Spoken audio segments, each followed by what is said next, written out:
Bonsoir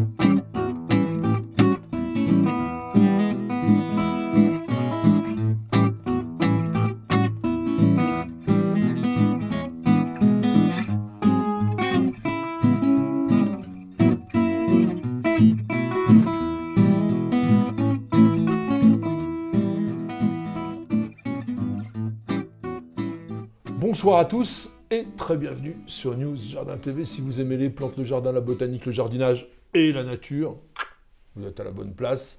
Nous avons la chaîne qu'il vous faut et surtout l'émission journalière, le quotidien du jardin. Chaque soir, nous répondons à une de vos questions. Et nous constituons aussi une petite encyclopédie grâce à vos questions, grâce à mes réponses. Ce soir, nous avons choisi de répondre à la question de Marine qui nous a posé cette question sur le mail, puisqu'elle nous a envoyé des photos. Et le mail, c'est contact@newsjardintv.com. Marine nous dit la chose suivante. Je vous fais parvenir 2 photos d'un de mes semis d'avocatier. Le noyau a germé dans l'eau, je l'ai planté en pot et depuis quelques jours, la base de la tige brunit. Est-ce une maladie ? En tous les cas, merci d'avoir envoyé ces 2 photos. C'est très important pour nous permettre des identifications, d'ailleurs que ce soit des plantes ou des problèmes. Sur la photo en gros plan du noyau que Marine nous a envoyé, on voit bien effectivement à la base un brunissement. Tant que ces tissus bruns sont superficiels et qu'ils ne se propagent pas à l'ensemble de la tige, il n'y a pas du tout d'inquiétude à avoir. La partie que nous montre la photo de Marine est ce que l'on appelle le collet, c'est-à-dire la jonction entre les racines et la tige. Et si vous regardez bien, ce collet se situe juste au cœur de la graine qui s'est fendue en deux. Il n'y avait pas à cet endroit de lumière. Et si l'on regarde bien, la couleur de ce brunissement est tout à fait identique à celle des racines d'un avocatier. Et si vous regardez bien aussi la photo, vous vous rendez compte que la partie chlorophyllienne, c'est-à-dire verte de la tige, elle démarre au-dessus de la partie supérieure du pépin. Et oui, j'ai dit pépin. On a tendance toujours à dire le noyau d'avocat, mais pour les botanistes, le fruit de l'avocat est une baie. Une baie avec une seule graine, la baie étant un fruit charnu qui contient des graines. Par exemple, comme les myrtilles, comme les tomates, comme les kiwis, par exemple. Mais comme l'avocat, lui, ne contient qu'une seule grosse graine, on a tendance à l'appeler un noyau. Mais un noyau, c'est pas ça. Un noyau, c'est une graine avec une enveloppe ligneuse dure. Et le fruit charnu avec un noyau, c'est une drupe. Une pêche, un abricot, une cerise, une prune, par exemple, ce sont des drupes. Maintenant que cette petite leçon botanique a été faite, nous allons regarder la seconde photo que nous a envoyée Marine. Et on voit bien 2 avocatiers. Il y en a un au premier plan qui est déjà ramifié, et ça c'est important. Alors que le second, en arrière-plan, nous fait simplement une tige toute droite, et il va falloir effectuer un pincement pour provoquer cette ramification. Alors qu'est-ce qu'un pincement ? Eh bien c'est tout simplement étêter, couper le bourgeon terminal pour que se réveillent à la base des feuilles latérales les petits yeux que l'on appelle des yeux axillaires, qui sont dormants tant que la tige se développe, mais si vous coupez, ils reçoivent toute la sève et ils vont nous faire des pousses. C'est très important parce que si vous ne le faites pas, très souvent l'avocatier, c'est pas joli, ça vous fait une tige comme ça, avec une sorte de plumeau de feuilles en haut, alors que le pincement va provoquer les ramifications et vous faire véritablement un petit arbuste. Quelques mots maintenant sur la culture de l'avocatier et la plante elle-même. C'est un arbuste que l'on appelle Persea americana, famille des lauracées, comme le laurier sauce.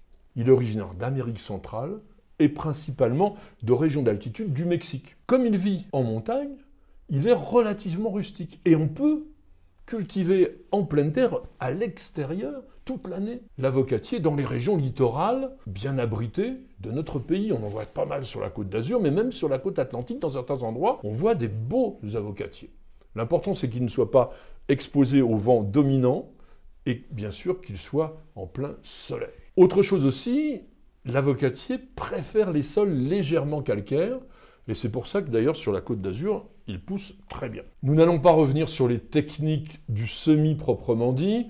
Nous les avons détaillées largement dans une vidéo qui a d'ailleurs beaucoup de succès sur News Jardin TV et que je vous incite vraiment à regarder si vous avez l'intention de multiplier un pépin d'avocat. Prenons pour axiome que votre pépin a germé et a développé une pousse d'au moins 10 cm de long. C'est à ce moment-là qu'on va le repiquer et là on va utiliser un substrat très léger, 3/4 de terreau, 1/4 de sable par exemple, ou 3/4 de terreau, 1/4 de perlite. Vous allez laisser la plante comme ça pendant 1 an et la rempoter ensuite dans un mélange plus consistant où là, vous prendrez de la terre de jardin plutôt légèrement calcaire, environ 40% du mélange, du terreau pour 50% et les 10% restants avec un élément drainant, que ce soit du sable grossier ou de la pouzzolane. Nous avons évoqué le pincement au début de l'intervention. Sachez qu'il ne suffit pas d'en faire une fois.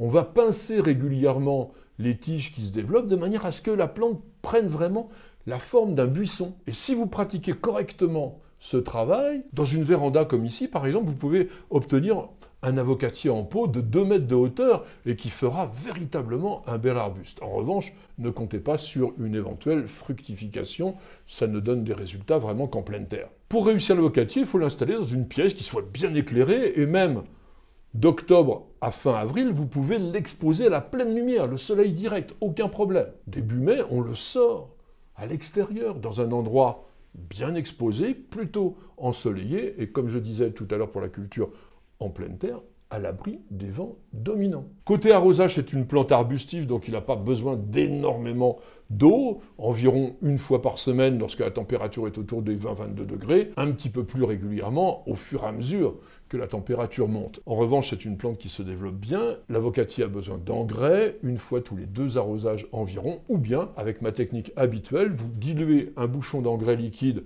dans un gros arrosoir et vous allez utiliser cette solution peu concentrée en permanence pour nourrir votre plante. Dernière petite chose, si vous maintenez l'avocatier en permanence à la maison, méfiez-vous des attaques d'araignées rouges, surtout en été lorsqu'il fait chaud et sec. Et pour les éviter, eh bien, un petit coup de pchit-pchit, ça lui fera le plus grand bien. Merci à tous de nous avoir suivis. J'espère que cette émission vous aura convenu, vous aura intéressé, vous aura fait passer tout simplement un bon moment de détente et que vous aurez envie de cultiver un avocatier. C'est le moyen d'avoir une plante gratuite, c'est pas si souvent, donc profitez-en. Je vous souhaite à tous et à chacun de passer une excellente soirée et je vous donne rendez-vous dès demain pour un nouveau numéro du Quotidien du Jardin. C'est à partir de 19h, c'est tous les soirs puisque ça s'appelle Le Quotidien et c'est sur News Jardin TV et nulle part ailleurs.